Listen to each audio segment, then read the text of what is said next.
Leo tunakuletea stori nzuri ya kusisimua na kufurahisha. Kaa pamoja nasi kupata uhondo huu. Stori yetu inakuja kwa jina la Dear Mama. Mwandishi Evely Brand, mhariri Negro Sodox, video producer Isa Khan. Mwaka 2026.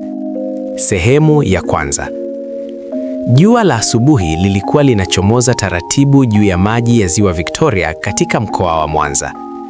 Ndege walikuwa wakiruka angani huku upepo mwanana ukipuliza majani ya miti iliyozunguka nyumba nyingi za eneo hilo.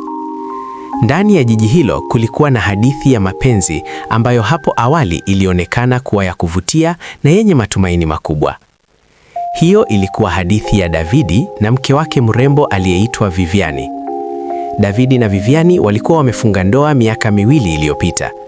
Watu wengi waliwaonea wivu kwa sababu walionekana kuwa wanapendana sana. Davidi alikuwa mfanyabiashara aliyekuwa akimiliki mali kadhaa katika mkoa huo, na Viviani alikuwa mwanamke mpole, mwenye upendo na heshima kwa mume wake. Kila mtu aliyewafahamu alisema wazi kwamba ndoa yao ilikuwa ya mfano. Mara nyingi walionekana wakitembea pamoja sokoni, wakicheka na kupanga mipango yao ya maisha yao ya baadaye. Lakini kama ilivyo kwa hadithi nyingi za maisha, furaha haikudumu milele. Baada ya miaka miwili ya ndoa yao, mambo yalianza kubadilika polepole. Davidi alianza kurudi nyumbani usiku sana. Simu yake ilikuwa ikipigwa mara kwa mara na mara nyingi alikuwa akitoka nje kuzungumza kwa siri. Viviani aliona mabadiliko hayo, lakini hakutaka kuamini haraka kwa kuna tatizo. Siku moja jioni, Viviani alipokuwa akipika chakula jikoni, alisikia Davidi akiongea kwa simu sebuleni kwa sauti ya chini lakini yenye furaha isiyo ya kawaida. Baada ya kukata simu, Viviani alimuuliza kwa upole, "Davidi, nani huyo aliyekupigia?" Davidi alicheka kidogo na kusema kwa haraka, "Ni mfanyakazi wangu tu, kuna biashara tunapanga."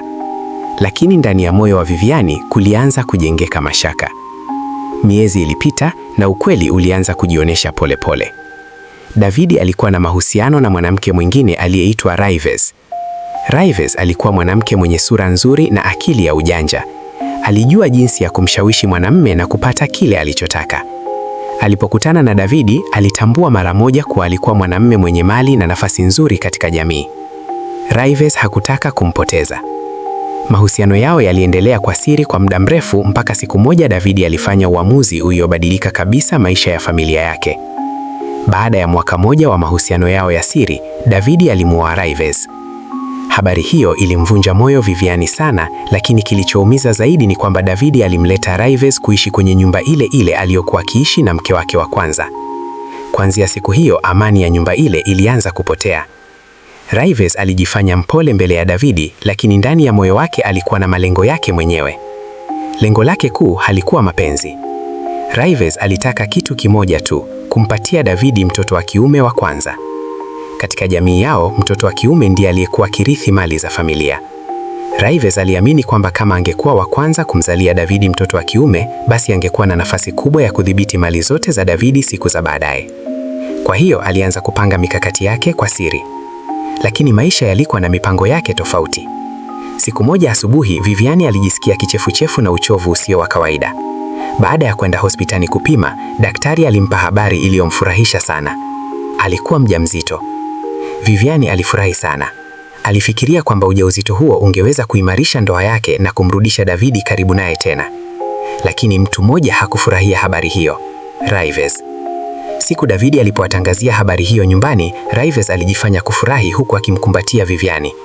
Lakini moyoni alikuwa akiteketea kwa wivu na hasira. "Tutaona," alijisemea kimoyomoyo. "Hii vita bado haijaisha." Miezi ilipita polepole huku Viviani akiendelea na ujauzito wake. Wakati huo Raives alianza kubadilika taratibu. Mara nyingi alikuwa akimchongea Viviani kwa Davidi, akimwambia mambo yasiyo ya kweli. Viviani hakuheshimu. Mara nyingi Raives alisema, "Anaongea vibaya nyuma yako." Kwa sababu fulani, Davidi alianza kuamini zaidi maneno ya Raives. Hilo lilimuumiza sana Viviani, lakini alinyamaza kwa sababu hakutaka ugomvi.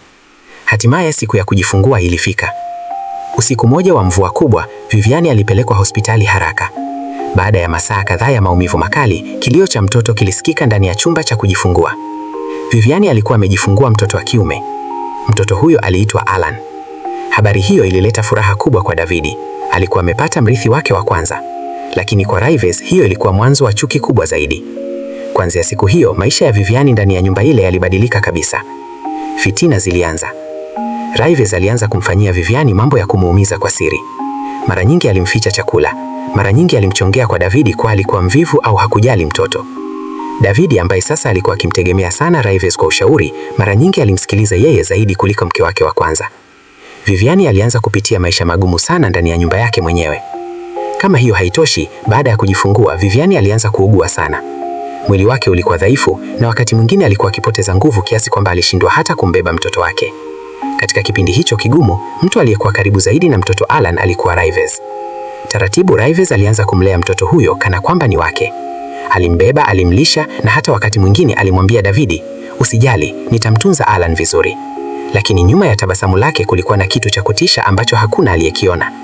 Siku moja usiku, Vivian akiwa amelala kitandani akiwa mgonjwa, alisikia Alan akilia sebuleni. Alijaribu kuinuka lakini hakuwa na nguvu. Kwa mbali alimwona Raives akimbeba Alan gizani huku akitabasamu kwa namna ya ajabu. Na hapo Vivian alianza kuhisi kitu kisichoelekea moyoni mwake. Je, Raives alikuwa anapanga nini? Na je, mtoto Alan alikuwa salama kweli mikononi mwa mwanamke huyo? Itaendelea.